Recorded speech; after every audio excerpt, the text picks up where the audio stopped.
And from that point on, I think all of us were caught up in questions of social justice and questions of ethics.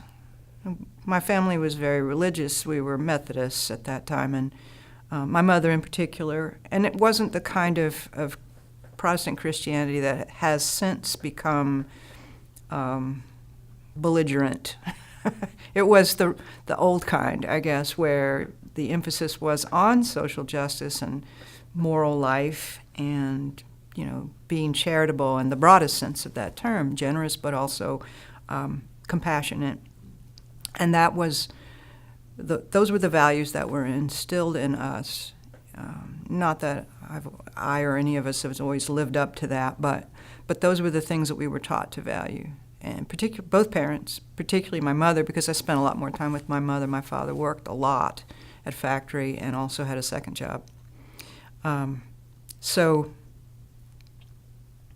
as I got older and understood more about civil rights movement, the anti-war movement, going into adolescence, then the end of the Vietnam War, Kent State when I was 10, I guess, and then feminist movement, which intrigued my mother quite a lot.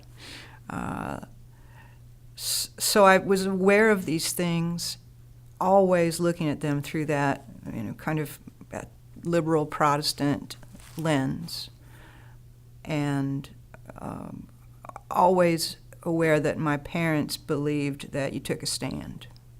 And they did. I saw them over and over take stands.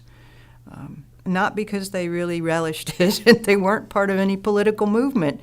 It's just that, history forced that on them, and they lived up to what they were called upon to do. And I learned to be proud of them for that. And I learned to do it myself, and I think my siblings have done that too. So those are the early influences.